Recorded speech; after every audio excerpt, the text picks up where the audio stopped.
Good morning students मु आशीष sir तुम मानक एस ट्यूटोरियल में स्वागत करुँ। आज आम तुम उत्थानर कार्यफर्द 27 प्रश्न उत्तर आलोचना करवा। कार्यफर्द 27 रे प्रथम 1 नंबर क्वेश्चन देछि कौन क स्तंभ सहित ख स्तंभ मिलन कर। ताले क स्तंभ रे देछि कौन वक्र रेखा, सरल रेखा, बिंदु, रश्मि आउ रेखाखंड। ख स्तंभ रे से गुड़ाक सब देछि से कहला क स्तंभ सहित ख स्तंभ मिलन कर। ताले वक्र रेखा कोटा हबो आ भितरु ना एटा हबो वक्र रेखा। सेही परि सरल रेखा कोटा सरल रेखा होची एटा होची सरल रेखा। बिंदु कोटा बिंदु होची एटा बिंदु। रश्मि कोटा रश्मि होची एटा होची कोन रश्मि। आ रेखाखंड कोटा रेखाखंड होची एटा। एबे हमें क स्तंभ सहित ख स्तंभ मिलन कले। 2 नंबर रे देछि कोन ना ए बी रेखाखंडर दैर्घ्यर माप दिया जायछि।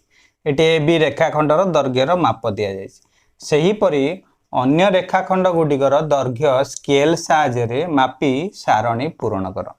आउ सब रेखाखंड दिया जायछि अन्य रेखाखंड आकु कोन करिवो ना स्केल साहाय्य रे मापी की एटी गोटे सारणी देछि से सारणी टिकु पूर्ण करिया पई कहिछि। ताले स्केल रे आमे किपरि मापिबा गोटे रेखाखंड सेटा आस देखिबा। एटी गोटे स्केल मु तयारी करछि एई परि तुमरो स्केल देखो ये 0 अच्छी 1 अच्छी 2 अच्छी 3 अच्छी 4 अच्छी 5 अच्छी 6 अच्छी 7 8 9 10 11 12 अच्छी 12 पर्यंत अच्छी तुम स्केल रे। स्केल रो किछि पूर्व को किछिटा छाड़ी देछि स्पेस। तेणु कर तुम जेते मापिबो एई रेखाखंडर प्रथम मुंड को ठीक 0 रो जो गार अच्छी ये जो गारटा अच्छे 0 रो यही गार रे प्रथम मुंड को रखिब एवं स्केलटा रखिला परे प्रथम मुंड पाखरे ए गारटी को रखिला परे तार ए जो मुंडटी जो जगह रे पड़िला सेटा हबो तार स्केल रो माप से रेखाखंडर माप हबो। एठी देखो आमे तेले 0 पाखरे तार प्रथम मुंड को रखी जंदी स्केल रे एटा एई रेखाखंडर ये शेष मुंडटी पड़ी कौटी ना 5.5 एठी देखो एटा मझीटा होची 5.5 ए टोटाल घर 5 रु 6 पर्यंत होची 10टी घर रहू छोट छोट घर एवं एटा होची मझी। तेणु कर एटा हला 5.5 ताले सेति लागि ए बी रेखाखंडर माप लिखिला केते 5.5 लिखिला।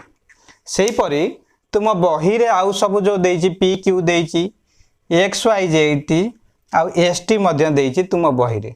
तुमे एही परी स्केल रे मापिबो मापी की ए पी क्यू रो केते रेखाखंड हला लिखिबो एक्स वाई रेखाखंड केते हला लिखिबो एवं एस टी रेखाखंड केते हला एही घरे लिखिबो मापी की लिखिबो। एबे 3 नंबर देखिबा। 3 नंबर आई रे देछि चित्र क देखि उत्तर दियो। एटी गोटे चित्र देछि क से चित्र को देखिकरी उत्तर दवा पई कहिछि। से ए रे कहिछि एल सरल रेखा ऊपर थिबा ए बी सी इत्यादि बिंदु गुडी को डैश बिंदु कहा जाए। एटी देखो ए जो सरल रेखाटी अछि एटा होछि एल सरल रेखा। एई एल सरल रेखा ऊपर जो बिंदु अच्छी ए बी सी बिंदु आकु कौन कहा जाए मन रखिबो। जदि सरल रेखा ऊपर बिंदु थाए ताकु कहा जाए कौन एक रेखी बिंदु कहा जाए। कौन कहा जाए एक रेखी बिंदु कहा जाए। एक रेखी बिंदु कहा जाए। गोटे सरल रेखा ऊपर जदि बिंदु थिबो ताको हम कहबा एक रेखी बिंदु। सेही परी बी रे कहिछि एल सरल रेखा ऊपर नथिबा पी क्यू आर इत्यादि बिंदु गुडी को डैश बिंदु कहा जाए। এই जो पी क्यू आर ए सरल रेखा ऊपर नाहांती ए पी क्यू आर को मध्य संयोग कले गोटे सरल रेखा हो नाही तेणु करी ए प्रकार बिंदु को आम कहवा कौन अणरेखी बिंदु कह जाए कौन कहवा अणरेखी बिंदु कहवा बुझी होची गोटे सरल रेखा ऊपर जदि बिंदु थी एक रेखी बिंदु कहवा गोटे सरल रेखा ऊपर जदि बिंदु नथिबो ताको आम कहबा अणरेखी बिंदु। सेकेंड आई रे देइछि दुईटी बिंदु मध्य देई सर्वाधिक डैश टी सरल रेखा अंकन करा जाय पारे ताले एठी देखो दुईटी बिंदु अछि आ मध्य देई केतोटी सरल रेखा अंका जाय पारिबो ना दुईटी बिंदु देई गोटे सरल रेखा आंकिले आउ कोन एपटरे आंकिले दुईटी बिंदु होबो कि एपटरे आंकिले से दुईटी बिंदु होबो कि ताले मने रखिबो दुईटी बिंदु देई केवल गोटे सरल रेखा अंका जाय पारिबो दुईटी बिंदु देकी केवल गोटे सरल रेखा ताले केतोटी हबो ना एकटी सरल रेखा अंकन करा जाय पारिबो।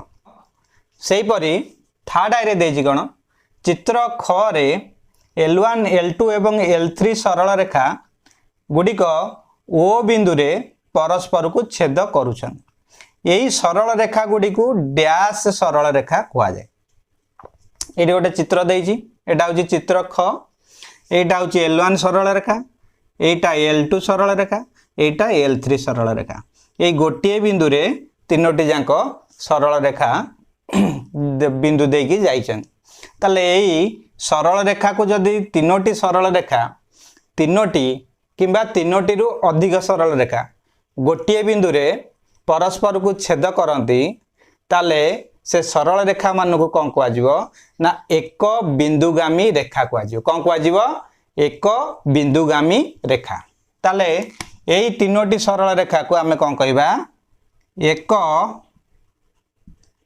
बिंदुगामी सरल रेखा कह जाए।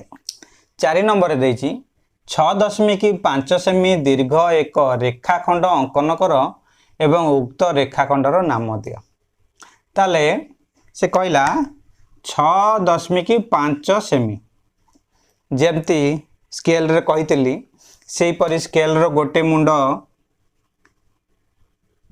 गोटे बिंदु रे रखिकी स्केल रो माप को नेकिरी टाणिबो जोटी 6.5 सेमी हला सेठी ना दे देबो ए बी ना दे देबो एवं तार तले लिखि देबो 6.5 सेमी बोले बुझी होजी।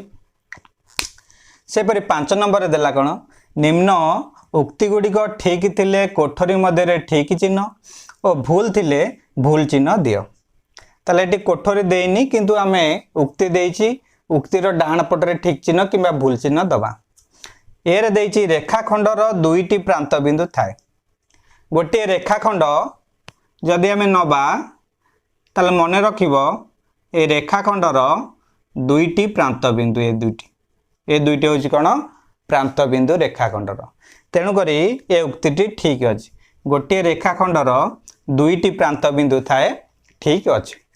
से परि बी रे देइछि कोन दुईटी बिंदु देई असंख्य सरल रेखा अंकन करा जाई पारिबो ताले आमे पूर्वरु आलोचना करिथिले जे दुईटी बिंदु जदि थिबो से दुईटी बिंदु देकी केवल गोटे सरल रेखा अंकन करा जाई पारिबो असंख्य बा दुई एक रु अधिक हेई पारिबो नाही तेणु करी ए उक्तिटी कोन अछि भूल अछि काइना दुईटी बिंदु देई केवल गोटे सरल रेखा अंकन करा जाई पारिबो। ये थिला तुमर कार्यफर्द 27 रो प्रश्न उत्तर नेक्स्ट वीडियो रे आमे कार्यफर्द 28 करिवा रहउची थैंक यू।